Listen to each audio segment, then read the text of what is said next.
당신의 선의가 누군가에게는 최선이 아닐 수도 있다. 모멸감이라는 단어, 그 느낌만으로도 불쾌해집니다. 말과 소리에도 느낌이 있나 봅니다. 모멸감이라는 말만 듣고도 기분이 이렇게 언짢아지니까 말입니다. 같은 이름의 책 제목을 서점에서 본 적이 있는데요. 그 책을 거들떠 보지도 않았습니다. 제목만으로도 마음이 불편한데 굳이 그 책을 사서 읽으면서 내가 겪은 모멸감의 기억을 또다시 끄집어내고 싶지는 않았기 때문입니다. 누군가를 비하하고 차별하고 조롱하고 무시하는 인간이 이미 세상에 충분히 많은데 책을 읽으면서까지 또 찾아볼 필요는 없겠다는 게 솔직한 심정이었습니다. 그러던 어느 날이었습니다. 한 모임에서 우연히 모멸감을 주제로 이야기를 나누게 됐는데요. 다들 자신이 겪었던 모멸적인 상황을 차분하게 말했습니다.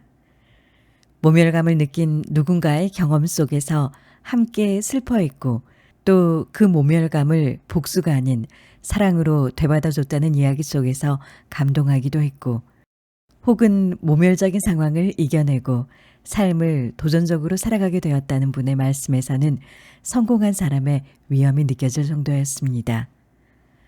그중 한 분의 이야기가 유독 기억에 남습니다.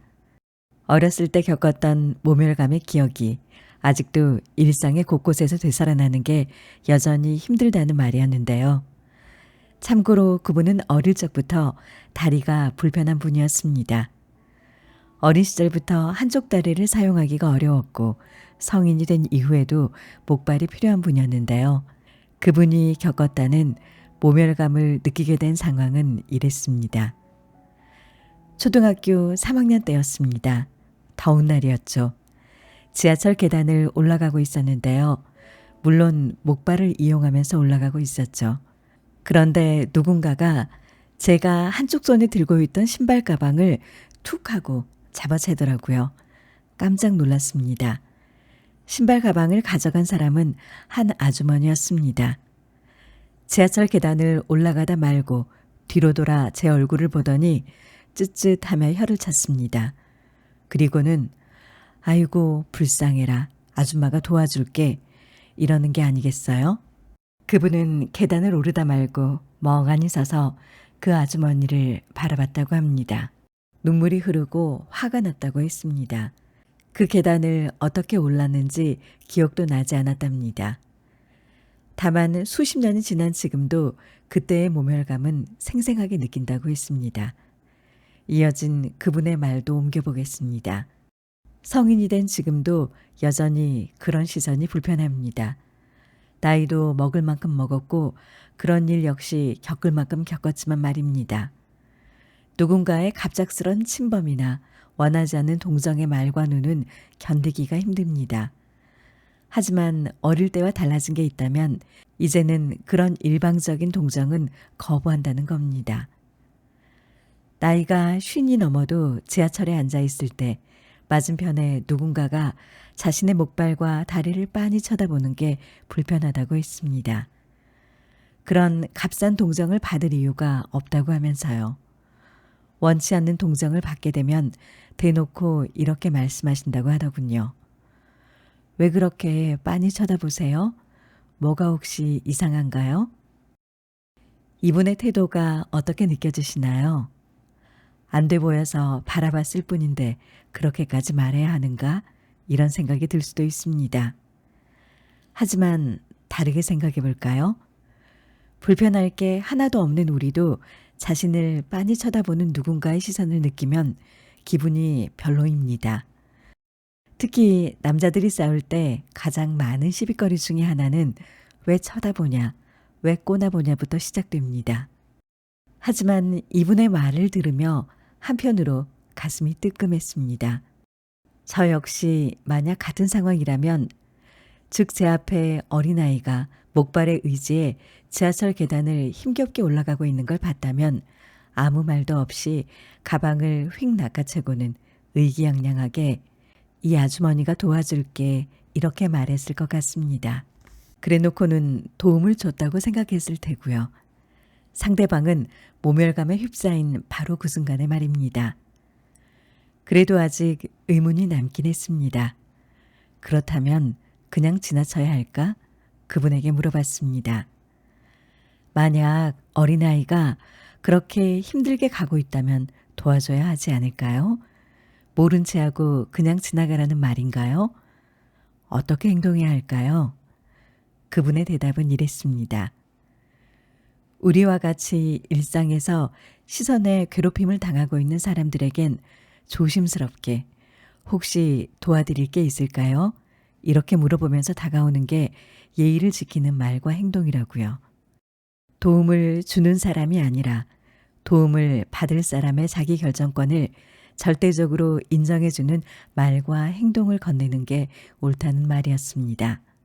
어른의 말하기에는 세상의 모든 약자, 그게 몸이 아픈 사람이든 마음이 아픈 사람이든 간에 어떤 조건도 관계없이 그들에게 자기 결정권이 있다는 걸 잊지 말아야겠습니다.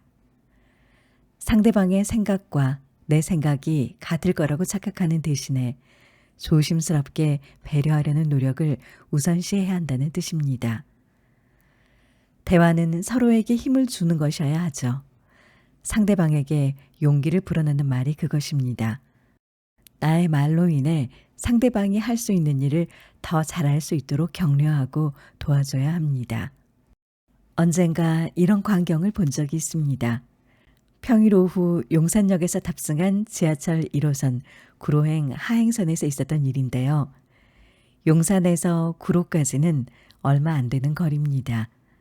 한가로운 시간대였기 때문에 지하철 좌석도 여유가 있었습니다. 아마 제가 탑승한 용산역 바로 다음 역이 노량진역이었을 겁니다. 중학생쯤 되어 보이는 남자아이를 데리고 한 엄마가 지하철에 올랐습니다. 제 맞은편에 그들이 앉았는데요. 그리고 대화가 들려옵니다. 실제 모습을 상상하며 대화를 잠깐 같이 들어볼까요? 엄마가 무엇인가를 아이에게 신경질적으로 보여주면서 이게 뭐니? 아들은 고개를 숙이고 있습니다. 말해봐. 이게 도대체 뭐냐고. 왜 이렇게 된 거냐고. 아들은 대답을 하지 못합니다. 대답 안 해? 그래. 엄마가 뭐라고 하는 게 아니잖아. 대화하자는 거잖아. 엄마, 이게 무슨 대화예요. 아들의 말, 이게 무슨 대화예요. 이 말이 참 서늘하게 느껴집니다. 저는 대화란 무엇인지에 대해서 저 스스로 생각해 보았습니다. 우리의 대화는 도대체 어떤 모습으로 사람과 사람 사이의 모습을 드러내고 있는 걸까요? 언제부턴가 대화의 결과물은 이겨야 하는 그 무엇이 되었습니다.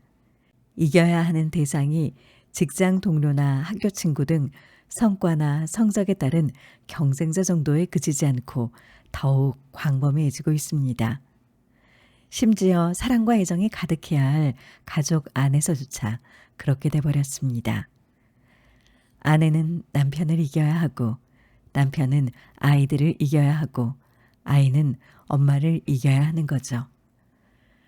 종종 말은 상대방을 짓밟고 이기기 위해 사용되곤 합니다.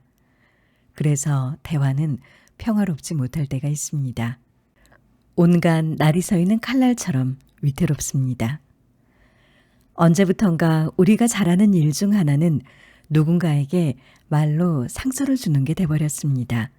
특히 상대방이 나보다 약자라면 말로 더욱 사정없이 상처를 주고 맙니다.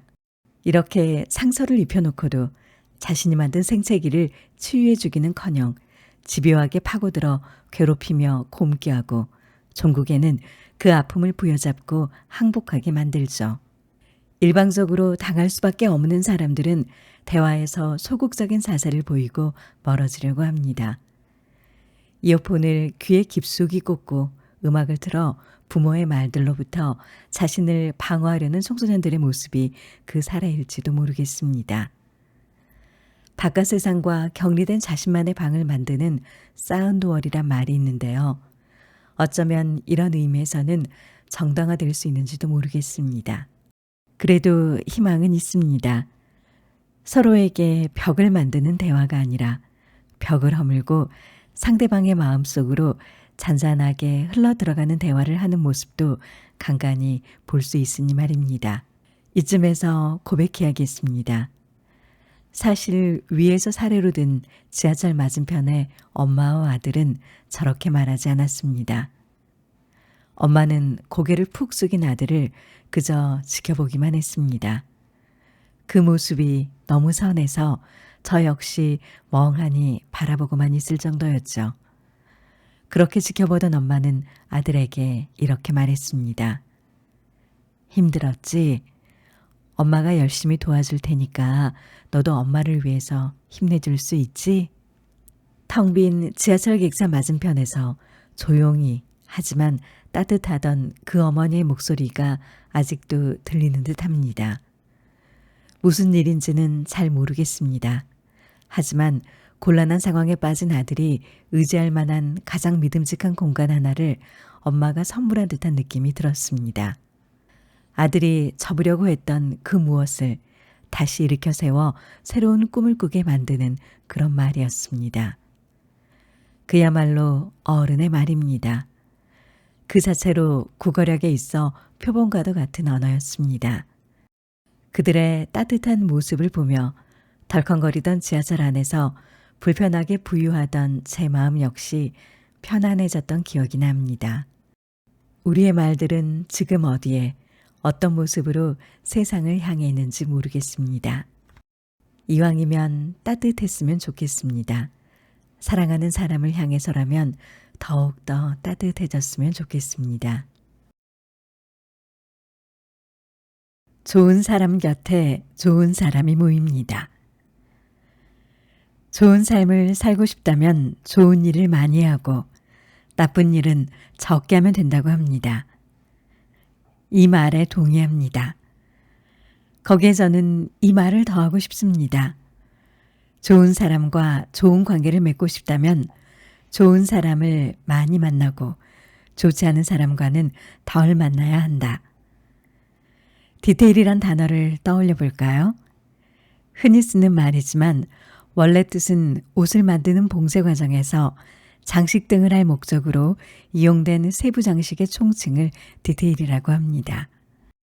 여기서 차간에 부분 혹은 세부라는 의미로 보통 사용되고 있죠. 영어에 취미는 없지만 그래도 용기를 내 어원 분석에 도전해 보겠습니다. D는 자르다, 테일은 꼬리, 디테일은 꼬리를 자른다는 의미입니다. 새로운 것을 알게 된 것 같습니다. 평소 디테일에 충실하자고 많이들 하는데 저는 이 말을 아주 자세하게 살펴보고 또 보충하자는 의미로 생각해 왔습니다. 하지만 어원을 알고 나니 일상에서 중요하지 않은 불필요한 일들을 자르자는 의미로 해석하게 됩니다. 일단 나의 존재를 최우선의 가치로 보고 중요하지 않은 것에는 집착하지 않겠다는 태도, 그게 바로 디테일인 것입니다. 꼬리처럼 잡다한 것들에 집착하다가 결국 꼬리가 몸과 마음을 흔드는 불상사, 우리가 흔히 겪는 일이죠. 한정된 공간과 시간 안에서 본인의 행복을 얻기 위해서는 말 그대로 디테일에 충실해야 합니다. 말하기 역시 마찬가지입니다. 많은 것을 이야기하려고 하기보다 나의 가치를 높이는 단 하나에 집중할 필요가 있습니다. 디테일에 충실한 말하기, 인생의 본질에 집중하면서도 누군가와의 관계를 적절하게 유지하는 어른의 화법에는 어떤 것들이 필요할까요? 저는 2개의 키워드를 제안하고 싶습니다. 먼저 비우는 것입니다. 우선 비움에 관한 얘기를 먼저 해보겠습니다.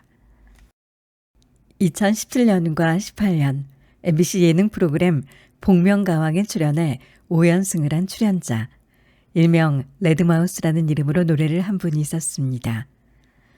많은 사람이 궁금해하던 그의 정체는 아이유, 유희열 등 수많은 가수가 스스로 팬을 자처하는 뮤지션들의 뮤지션이라고 알려진 선우정아 씨였습니다. 저는 그분의 노래보다도 언론과의 인터뷰 중에 그분이 했던 말이 기억에 남습니다. 쉬는 날도 음악을 들으며 지내느냐는 질문에 그는 이렇게 답을 하죠. 전혀요. 쉴 때는 아예 소리를 안 들으려고 해요. 비워내야만 또 새로운 음악으로 채울 수 있으니까요. 채우기에 급급한 대신 채움을 위해 오히려 한 발 물러서서 자신과 음악의 거리를 지켜봐야 한다는 철학을 갖고 있는 분이었습니다. 채우기 위해서 비워야 한다. 그의 말을 통해서 통찰 하나를 얻었습니다. 말을 할 때도 마찬가지로 비워야 할 때 비울 수 있어야 다른 사람의 의견에 대해서도 너그러운 태도를 갖게 됩니다. 자신의 마음을 비워야 상대방의 나쁜 점에 집착하지 않고 좋은 점을 찾아낼 여유도 생기는 거죠. 이미 고집과 아집으로 꽉 찬 수용을 거부하는 팍팍한 마음으로는 인간관계가 나아질 수가 없습니다. 잘 비웠다면, 상대방의 생각을 받아들일 준비가 되어 있다면 이제 우리의 말하기는 절제의 단계를 거쳐야 합니다. 이에 대해 제가 겪었던 일 하나를 소개하고자 합니다. 무슨 바람이 불었는지 나도 시를 쓸 수 있을까라는 생각을 한 적이 있습니다. 그래서 한 출판사에서 진행하는 시 창작 교실을 제 발로 찾아갔습니다. 수업은 아주 재미있었습니다. 사실은 시보다는 수업을 진행하는 강사님에게 속된 말로 빠져들었습니다. 강사님은 시인이라고 하면 개인적으로 머리에 떠올리고 있었던 유약함이라는 이미지와는 거리가 먼 분이었습니다. 물론 이것은 역시 극히 잘못된 선입견 혹은 착각일 수도 있습니다. 이것만 봐도 제가 얼마나 시 그리고 시인에 대해 오해를 하고 있었는지 드러납니다. 한 번은 유명한 시인을 연구하는 시간을 가졌습니다. 수업 중에 한 시인이 화제에 오르게 됩니다. 당시에 재치만발한 언어 유희로 한참 인기를 끌던 시인이었습니다. 시에 대해 문의 아닌 저조차도 시인의 이름과 시집의 제목을 어딘가에서 본 적이 있을 정도였으니 확실히 유명한 분이었던 것은 맞습니다. 그분의 시를 읽고 하평하는 시간을 가졌는데요. 대다수의 수강생들이 훌륭한 시인이라고 평가할 줄 알았습니다. 그런데 그렇지가 않았습니다. 대부분이 부정적이었죠. 그런 스타일의 시가 긍정적으로 평가받는 게 이해가 되지 않는다. 그건 시도 아니다. 혹평 일색이었습니다. 클래스에서 공부하는 대부분의 수강생분들이 비웃는 소리가 터져나왔습니다. 그러던 수강생들은 클래스의 리더인 강사님에게 눈을 돌렸습니다. 모임을 이끄는 운영자, 게다가 중견 시인으로 활동 중인 강사님의 말씀을 어쩌면 정해진 정답을 듣듯이 듣고 싶었기 때문이겠죠. 하지만 강사님은 제가 생각하는 시인은 아닙니다. 이렇게 애매모호한 말씀을 하셨습니다. 평소에 과감하게 말씀을 하시는 것과는 전혀 다른 어조였습니다. 수강생들은 갸우뚱했습니다. 애매하다는 표정이 여기저기에서 보이기도 했고요. 결국 누군가로부터 다소 퉁명스러운 질문이 이어졌습니다. 선생님, 그러니까요. 그런 시는 좋은 건가요? 아니면 나쁜 건가요? 강사님은 질문한 분을 여유 있게 바라보셨습니다. 그리곤 이렇게 말씀하셨죠. 좋고 나쁨을 함부로 말할 수 있을까요? 다만 제가 쓰고자 하는 시와는 거리가 있습니다. 가만히 듣고 있던 저는 이렇게 말할 수도 있구나 생각하며 감탄했습니다. 강사님의 화법, 말 그대로 예뻤습니다. 중견 저자로 활동하는 그분의 권위 정도면 누군가의 시 정도는 얼마든지 날카롭게 평가할 수도 있었을 텐데 말이죠. 타인의 글에 대해 최소한의 거리를 두면서 최대한의 예의와 존중을 지켜내는 모습, 이 모습이 아름다웠습니다. 자기 인생의 본질에 집중하기 위해서라도 타인의 것에 대해서는 지나치게 관심을 두지 않겠다는 현명한 거리두기에 적절한 사례로 보는 것 같았습니다. 그렇지 않을까요? 문단이라는 곳, 당연히 좁습니다. 한 사람만 거치면 금방 서로를 알게 될 곳에서 타인의 결과물에 대해 호불호를 적극적으로 나타낼 이유가 없습니다. 누군가를 디스한 말 한마디가 바로 당사자의 귀에 들어가는 순간을 한번 상상해 볼까요? 너무나 끔찍합니다. 우리가 세상의 모든 것에 대해 일일이 잘남과 못남, 옳고 그름을 따질 필요가 없는 이유입니다. 본인의 일상을 누리는데 아무런 문제를 주지 않는 것이라면 더더욱 그렇습니다. 그 대신 비움의 마음과 절제하는 태도로 말을 해야 최소한 중간에 갈 수 있습니다. 누군가 혹은 무엇인가의 옳고 그름을 하나하나 전부 확인하면서 살려고 하는 건 본인의 삶만 피폐하게 만드는 행동입니다. 내가 아닌 것들과 투쟁하는 것이 아니라 본인 삶의 본질적인 가치에 집중하려는 말하기야말로 어른답고 세련된 삶의 태도 그 자체입니다.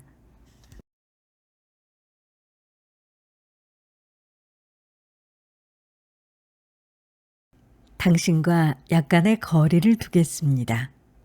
영화 배우들의 수상소감은 늘 흥미롭습니다. 2018년 영화배우 남은희 씨가 이런 말을 하셨습니다. 그는 제38회 청룡영화상에서 영화 I Can Speak로 여우주연상을 받았습니다. 소감이 이러했습니다. 지금 96인 우리 친정어머니의 하나님께 감사드리고 남은희의 부처님께도 감사드립니다. 재치 있는 말 정도로만 생각하는 사람들도 있겠지만 저는 그의 아름다운 말에 감탄이 나왔습니다. 수상소감의 단골 멘트 중 하나가 종교죠. 남은희 씨는 자신의 부처님을 말하면서도 어머니의 하나님까지 언급하는 여유로움을 보여줬습니다. 기독교인과 불교 신자 모두를 아우르는 센스. 누구에게 배운 걸까요? 이런 말을 가르쳐주는 곳이 있다면 거액을 주고서라도 배우고 싶습니다. 종교에 관한 것이기 때문에 민감한 문제일 수도 있지만 제가 겪었던 일 하나를 말해볼까 합니다. 몇 년 전 한 강연에서 생긴 일입니다. 끝날 무렵에 질의응답을 하게 되었습니다. 한 분이 마이크를 잡았죠. 요즘 명상을 배우고 있다고 하셨는데 저도 관심이 있습니다. 마음이 불안하고 그래서요. 배워보니 어떠신가요? 저는 이 질문에 다음과 같이 답했습니다. 최근에 작은 일에도 화를 내는 저 자신을 알아차리게 됐는데 그걸 고치고 싶었죠. 마침 회사에서 진행된 명상 클래스를 수강하게 됐고 마음이 편안해지는 느낌을 받았습니다. 그게 본격적으로 공부하게 된 계기였죠.